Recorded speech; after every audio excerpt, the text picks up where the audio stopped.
Gus, ini mau tanya ini Gus. Jadi akhir-akhir ini banyak sekali bertebaran di sosial media, di TV dan lain sebagainya. Itu mereka-mereka yang mengaku NU, tapi endingnya mereka mengolok-olok beliau-beliau yang sekarang berada di NU, yang Syiah, yang liberal dan lain sebagainya. Mereka mengaku saya NU, tapi saya NU-nya Mbah Hashim. Ini menghadapi orang-orang macam demikian sebenarnya bagaimana, Gus? Mereka ini harus tahu bahwa NU-nya Mbah Hashim itu NU yang memiliki prinsip normatif dan NU yang memiliki prinsip historis.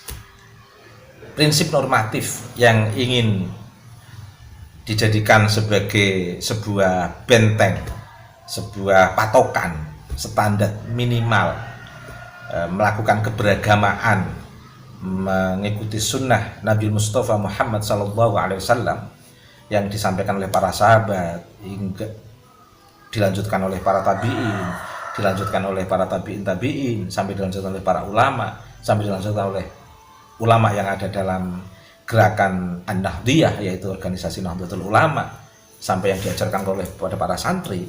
Itu secara normatif sebagaimana yang selalu ditegaskan oleh Mbah Hashim Asy'ari dan beberapa ulama NU, yaitu dalam konteks fikih mengikuti mazhab 4, wabil khusus Imam Syafi'i, dalam konteks darurat yang tidak memungkinkan bisa mengambil rujukan ke yang lain, dan kemudian dalam konteks ilmu kalam mengikuti pola perspektif Asy'ariyah atau Asy'arian, yaitu pengikut pola model cara berpikir Asy'ari, pendekatannya dengan pendekatan sifat wajib Allah itu mukhal dan jaiz, mukhal dan wajib Rasul itu seperti yang instrumennya sudah ada di kitab Aqidatul Awam, Kharijatul Bahiyah, Badul Amal dan Jawharatul Tauhid itu. Kemudian dalam konteks ilmu tasawuf, instrumen standarisasi perspektif sufistik bisa diambil patokan dari Syekh Maulana Abu Hamid Muhammad Al-Ghazali itu. Ini secara normatif, sehingga orang kalau ingin membaca perspektif sufistik yang ingin dipertahankan di dalam tradisi Thariqah Al-Mu'tabarah An-Nahdiyah di Indonesia ini, ya perspektif sufistik yang secara instrumen pembelajaran dan aktualisasi garis besarnya ya tasawuf yang disampaikan oleh Al-Ghazali. Ini yang secara normatif ingin diterapkan oleh Mbah Hashim Asy'ari, dan ini juga sangat kuat di Mesir, sangat kuat di Yaman, di mayoritas penduduk Muslim yang masih mengikuti pola Ahlussunnah wal Jamaah. Dan secara historis NU yang ingin dikembangkan oleh Mbah Hashim itu ya NU yang memiliki garis kultur dan kebudayaan, relasi antara Islam dan kearifan lokal atau local wisdom yang sudah diterapkan oleh Wali Songo hingga Mbah Mutamakin dan sezamannya, dan hingga Mbah Hashim Asy'ari pada eranya, hingga Gus Dur pada zamannya. Yaitu proses historisitas yang tetap mengakomodir tradisi kultur masyarakat lokal, yang lagi-lagi ingin mengambil semangat liutami makarimal akhlak, ingin mengambil semangat Nabi diutus di muka bumi ini sebagaimana yang diakui oleh Nabi. Tujuannya adalah untuk menyempurnakan akhlak. Artinya apa?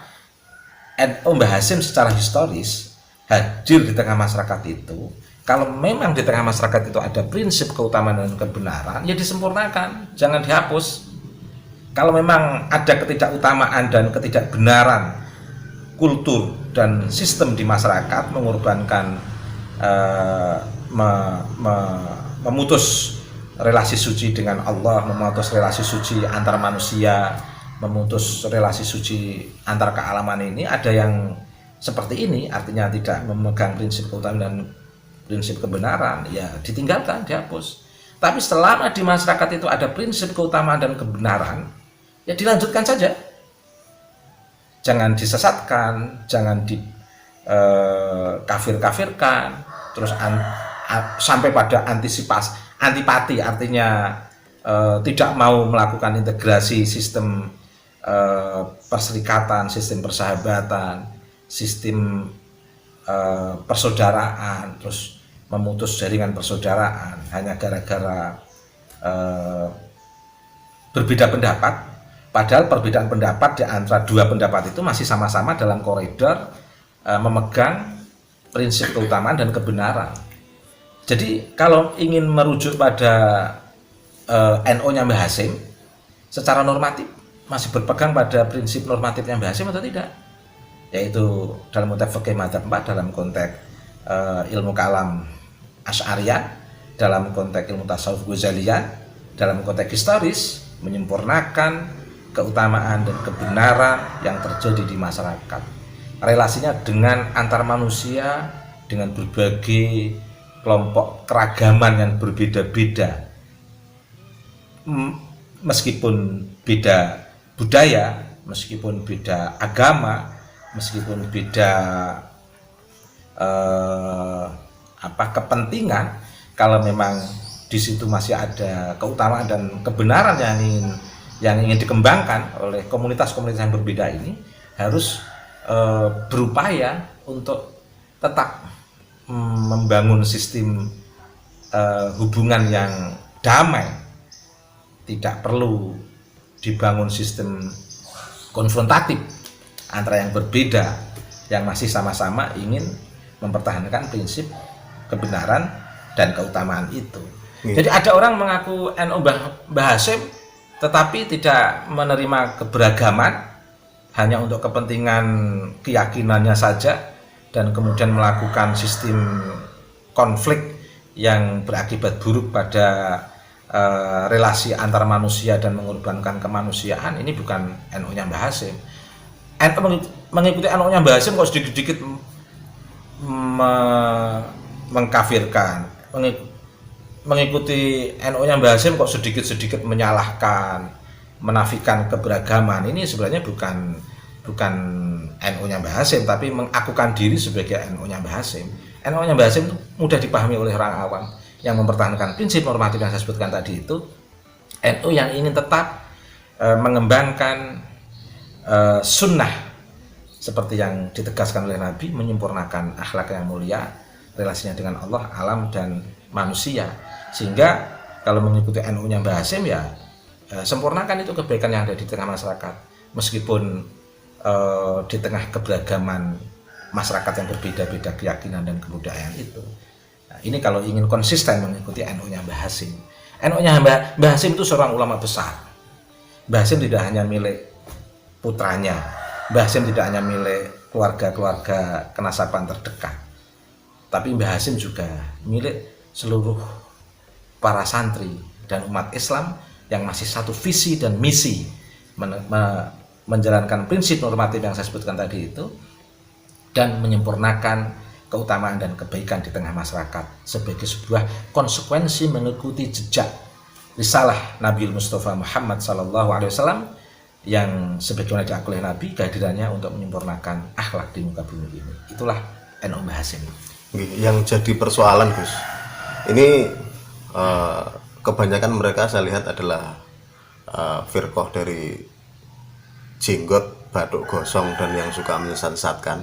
Mereka akhirnya mengaku-ngaku NU-nya Mbah Hasyim, dan endingnya itu seolah-olah NU yang sekarang itu adalah bukan NU-nya Mbah Hasyim lagi. Ini yang berusaha mereka munculkan secara tidak langsung adalah itu. Ini yang jadi persoalan. Ini sesat paham kalau saya katakan, bukan sesat pikir, sesat paham. Sesat paham. Kalau sesat paham itu biasanya dimulai dari sesat pikir. Kalau sesat pikir biasanya dimulai tidak mau mikir. Tidak mau mikir, inti dari NU-nya Mbah Hasyim itu ya prinsip ajaran risalah Nabi yaitu untuk menyempurnakan akhlak. Belajar memahami Al-Quran hadis itu harus dari hati dan dari prinsip yang sangat sederhana untuk menyempurnakan akhlak. Kehadiran Nabi untuk menyempurnakan akhlak, risalah Nabi untuk menyempurnakan akhlak. Dan inilah yang dipertahankan oleh Mbah Hasyim sebagai pengikut setia dan ulama besar yang betul-betul sangat menandai keberlangsungan keberagamaan di tengah tradisi keberagamaan umat Islam pada zamannya dan hingga sekarang ini. Sementara mereka yang, mohon maaf saya katakan, firqah, jinggot, batuk gosong dan suka menyesatkan umat itu banyak dalil diambil dari Quran hadis. Tetapi Quran hadis yang mereka ucapkan melalui lisan mereka itu ditutup oleh ribuan tafsir mereka, interpretasi mereka. Bahkan ada banyak emosi-emosi mereka di dalam menafsirkan Al-Quran. Sehingga apa? Inti makna sunnah itu dilupakan. Inti makna sunnah itu dilupakan kalau ingin melihat sunnah dalam konteks yang ingin ditegaskan oleh Nabi itu sunnah yang menyempurnakan itu tadi.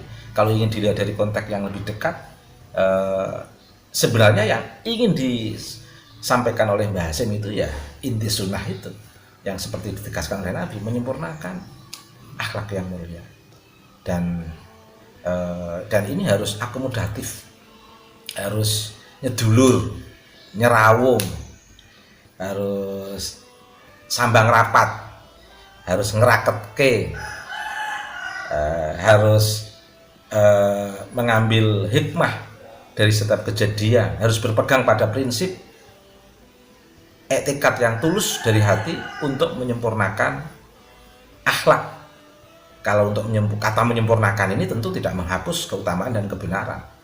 Menyempurnakan kok menghapus keutamaan dan kebenaran asal tidak dari dia, asal tidak dari tafsiran dia, dikatakan bid'ah dolalah, itu bukan menyempurnakan. Ada banyak keutamaan dan kebenaran yang mereka sesatkan, yang seharusnya mereka sempurnakan malah mereka sesatkan. Ini tidak sunnah. Banyak dalil yang mereka sampaikan atas nama sunnah, tetapi tidak memahami inti sunnah. Makanya tidak salah kalau ada banyak santri kecil-kecil ketika bertanya pada saya, mereka yang firqah jinggot, batuk gosong, suka menyesatkan ini sebenarnya paham nggak sih terhadap sunnah? Padahal banyak dalil yang mereka ucapkan, tapi inti sunnahnya kok nggak lupa, bukan nggak lupa, kok nggak mereka pahami, sesat paham mereka ini. Artinya apa? Ada hidangan yang lezat dan mewah di depan mata tentang sunnah, tidak mereka nikmati, tapi mengambil hidangan yang jauh, yang tidak nikmat. Apa hidangan yang jauh tidak nikmat? Suka menyesatkan, suka mengkafirkan, memfitnah, menghapus hal-hal yang utama dan menghapus hal-hal yang menjadi prinsip kebenaran itu mereka hapus. Asal tidak sesuai dengan tafsiran mereka, mereka hapus. Mereka hadir tidak dalam konteks menyempurnakan, mereka hadir untuk konteks menghapus. Siapa mereka ini? Yaitu firqah jinggot, batuk gosong, suka menyesatkan umat.